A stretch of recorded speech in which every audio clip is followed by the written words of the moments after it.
आखिरी दुआ शहर का नाम कोई खास नहीं था। ऐसे ही शहर होते हैं जहां लोग एक दूसरे को नाम से नहीं, काम से पहचानते हैं। जहां नेकी का मतलब नजर आना होता है और गुनाह का मतलब छिप जाना। इसी शहर में हना बीबी रहती थीं। हना बीबी का जिक्र आता तो लहजे बदल जाते। लोग आहिस्ता बोलते, जैसे उनका नाम लेने से भी कोई दुआ कबूल हो जाएगी। वो जनाजों में सबसे आगे होते। स्याह चादर, सिर झुका हुआ, होंठ हल रहे होते। दुआ मैं। लोग कहते थे, जिस मियत पर हना बीबी दुआ पढ़ दे, इसकी कब्र भी तंग नहीं होती। किसी ने ये नहीं पूछा था कि वो दुआ कौन सी है।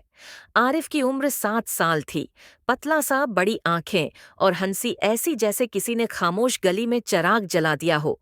वो अचानक मर गया। न बीमारी न हादिसा, बस रात को सोया और सुबह नहीं उठा। माँ की चीखें गली की दीवारों से टकराकर वापस आए और सबको जगा गईं।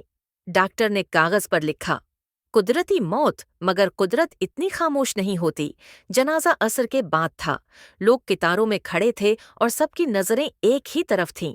हना बीबी आ रही थी। वो आहिस्ता चलती थीं, जैसे जमीन को भी तकलीफ न हो। उनके हाथ में एक छोटा सा कपड़ा था, जिसे वो हमेशा जनाजे के वक्त सीने से लगाकर रखते। वो आरिफ के सिरहाने बैठ गईं। माँ बेहोश थी। बाप दीवार से लगा खड़ा था। हना बीबी ने आंखें बंद की और लब हिलने लगे। किसी को अल्फाज सुनाई नहीं दिए। सिर्फ एक अजीब सा एहसास हुआ में फैल गया, जैसे दुआ नहीं कुछ और पढ़ा जा रहा हो। दफन के बाद सब लोग चले गए। कब्र मुट्ठी से ढक दी गई। एक छोटा सा तख्ता लगा दिया गया। रात गुजर गई। अगली सुबह कब्रिस्तान के चौकीदार ने सबसे पहले बदबू महसूस की। बदबू ऐसी जैसे मिट्टी के नीचे कुछ सड़ रहा हो, जो नहीं सड़ना चाहिए था। चौकीदार ने सोचा, शायद कोई जानवर। मगर बदबू बढ़ती गई। दोपहर तक लोग जमा हो गए। मौलवी साहब आए और उनका चेहरा देखते ही लोग खामोश हो गए। उन्होंने कहा, कब्र खोलनी पड़ेगी। जब मिट्टी हटाई गई तो सबने मन्ना ढांप लिया। लाश में कोई जाहिरी खराबी नहीं थी, मगर जब कफन हटाया गया तो एक औरत चीख पड़ी। आरिफ के सीने पर एक बारीक सा टांका लगा हुआ था। किसी ने कुछ सिया था लाश के अंदर। मौलवी साहब के हाथ कांप गए। उन्होंने आहिस्ता आहिस्ता वो टांका खोला। अंदर से एक तह किया हुआ कागज निकला। कागज पर कुछ लिखा था, दुआ, लेकिन अल्फाज इल्टे थे। हना बीबी को बुलाया गया।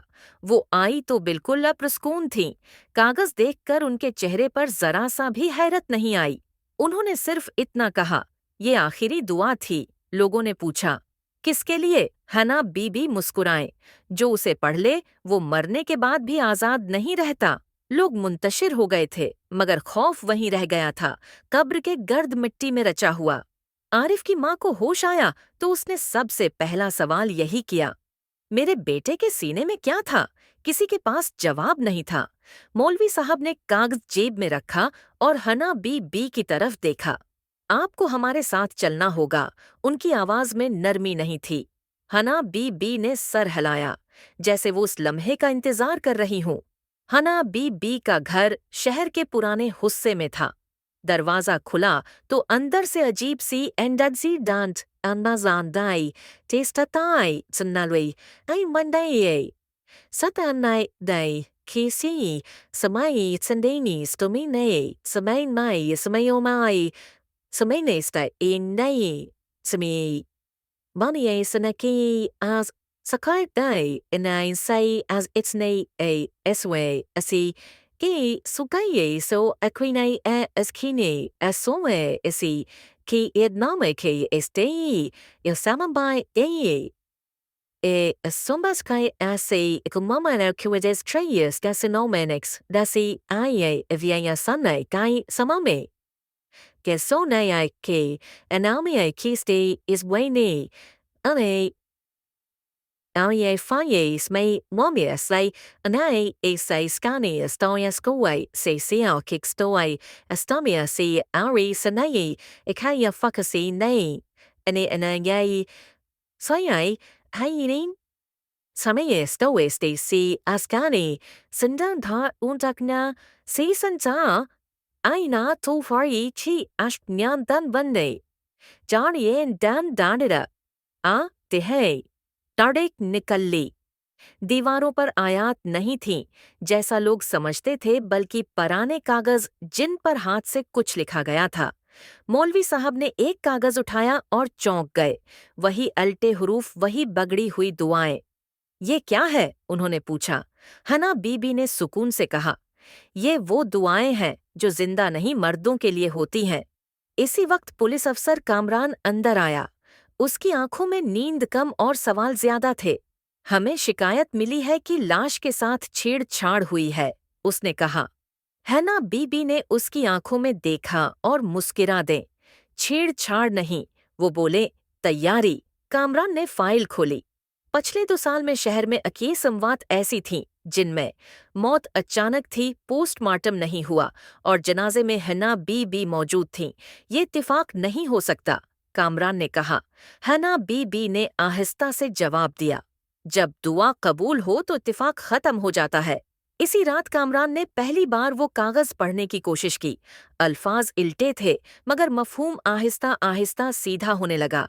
ये दुआ नहीं थी, ये एक अहद था, एक वादा जो मरने वाले की रूह किसी और के अख्तियार में दे देता था। कामरान के हाथ कांपने लगे। अगली सुबह कब्रिस्तान से एक और खबर आई। एक पुरानी कब्र अंदर से खाली थी। लाश नहीं, कफन भी नहीं, सिर्फ एक नया कागज जिस पर लिखा था, दुआ मुकम्मल हुई।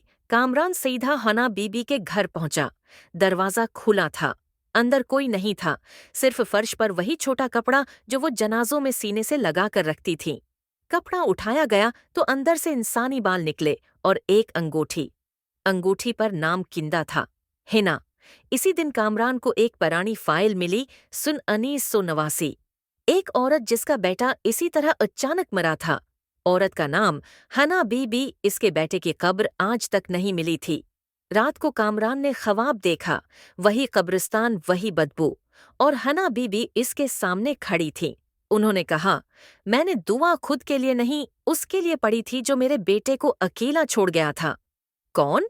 कामरान चीखा। हाना बीबी ने अंगली उठाई और कहा, ये शहर। अगली सुबह पुलिस ने एक जेर जमीन कमरा दरियाफत किया। वहां लाशें नहीं थीं, बल्कि नाम थे। दीवार पर 21 नाम लिखे थे।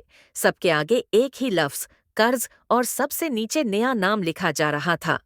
कामरान ने पीछे मुड़कर देखा। कमरे के दरवाजे पर हना बीबी खड़ी थी। इस बार उनके हाथ में कागज नहीं था। उन्होंने कहा, आखिरी दुआ अब तुम पढ़ोगे। कब्र पर मुट्ठी अब मुकम्मल तौर पर बराबर हो चुकी थी। नाम की तख्ती लगी थी, लेकिन हारिस को ऐसा लग रहा था जैसे ये कब्र अभी भी सांस ले रही हो। वही रात थी जब उसने पहली बार ख्वाब नहीं देखा। इसने जागते हुए वो आवाज सुनी, जो दुआ वक्त पर न मांगी जाए वो कर्ज बन जाती है। हारिस उठ बैठा। कमरे में कोई नहीं था, लेकिन कुरान जो तकिए के नीचे रखा था खुला हुआ था, इसी सफ़े पर जिसे उसने कभी समझकर नहीं पढ़ा था। अगले दिन वो कब्रिस्तान गया। बूढ़ी औरत वहीं बैठी थी, वही जिसने पहले दिन कहा था, बेटा, कुछ जनाजे अल्लाह नहीं उठाता, इंसान उठाते हैं। अब सब खत्म हो गया है? हारिस ने पूछा। बूढ़ी औरत मुस्कराई। खत्म नहीं बेटा, अब शुरू हुआ है। उसने एक छोटी सी पतली दी, सफेद कपड़े में लपटी। ये क्या है? ये तुम्हारी नीयत है, औरत बोली। अगर साफ रही तो तुम बच जाओगे। इसी रात मस्जिद में एक और जनाजा आया, मगर इस बार कोई रोने वाला नहीं था, कोई वारिस नहीं, सिर्फ कागज। इमाम साहब ने हारिस को बुलाया। बेटा, तुम दुआ पढ़ो। हारिस के हाथ कांपने लगे। ये वही दुआ थी जो वो हर जनाजे पर मशीनी अंदाज में पढ़ता आया था, लेकिन आज अल्फाज भारी थे। हर लफ्ज किसी रूह का वजन अपने अंदर लिए हुए था। जब उसने आमीन कही, मस्जिद की लाइट्स झपक गईं। हवा एक लम्हे को रख गई। हारिस ने दिल ही दिल में एक और दुआ मांगी, बगैर आवाज के। या अल्लाह, अगर ये बेकसूर है तो उसे कबूल फरमा, और अगर नहीं तो मुझे सच दिखा दे। इसी लम्हे कफन हिला, हल्का सा। सिर्फ हारिस ने देखा। बूढ़ी औरत दरवाजे पर खड़ी थी। उसकी आंखों में आंखें नहीं, वक्त था। जनाजे के बाद जब सब चले गए, हारिस अकेला मेहराब में बैठा रहा। उसने महसूस किया कि मस्जिद हल्की हो गई है, जैसे किसी बोझ ने उसे छोड़ दिया हो। अगली सुबह अखबार में एक छोटी सी खबर थी। लावारिस शख्स की शिनाख्त सामने आ गई। नीचे लिखा था, गलती से मुर्दा करार दिया गया था, असल कातिल एतराफ कर चुका है। حارث خاموشی سے مسکرایا۔ یہ خوشی نہیں تھی، یہ سکون تھا۔ وہ دوبارہ قبرستان گیا۔ قبر وہی تھی، مگر اب وہ سانس نہیں لے رہی تھی۔ بوڑھی عورت نہیں تھی، صرف سفید کپڑے کی وہ پتلی قبر کے پاس رکھی تھی، صاف۔ حارث نے پتلی کو آہستہ سے مٹی میں رکھ دیا اور پہلی بار بغیر کسی خوف کے دعا مانگی، یا اللہ ہمیں دعا کا حق وقت پر دے، کیونکہ ہر دعا آخری نہیں ہوتی، لیکن ہر تاخیر آخری بنا سکتی ہے۔ اور جو دعا دل سے نکلے وہ کفن نہیں مانگتی، قبولیت مانگتی ہے۔